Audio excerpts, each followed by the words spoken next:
嗨，大家好，欢迎来到我的美食频道，这里是一点一滴小厨房。今天我们来做一道简单又健康的素菜——蒜蓉菠菜。食材非常简单：菠菜、蒜、盐、糖、鸡粉、料酒、香油。菠菜清洗干净以后切成小段，前面这一块我一般不会要，因为比较脏，吃起来会牙碜。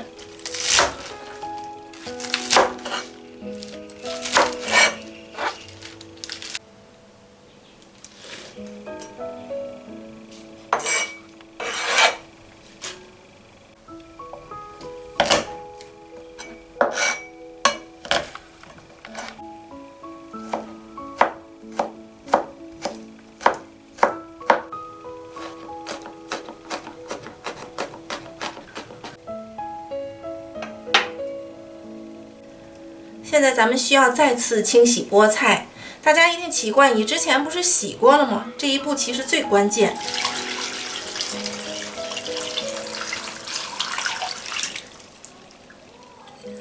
我们下炒锅的时候，一定要带着水汽进去，这样呢，遇到热油才能够起到爆炒的效果。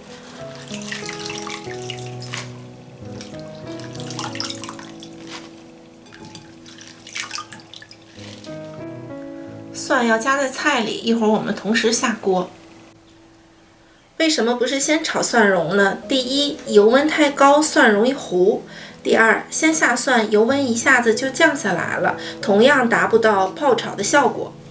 锅烧的热热的，再加油，油要多一些。纯素菜油少了不香。二呢，油太少了，同样出不来爆炒的效果。这时候不要整个倒进去，因为底部会有一些水，一下子温度就降下来了，同样起不到爆炒的效果。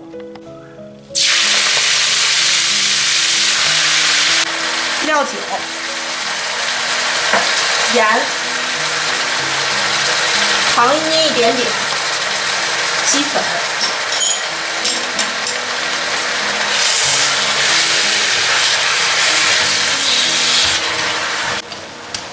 这时候都塌下去了，淋上香油就可以出锅了。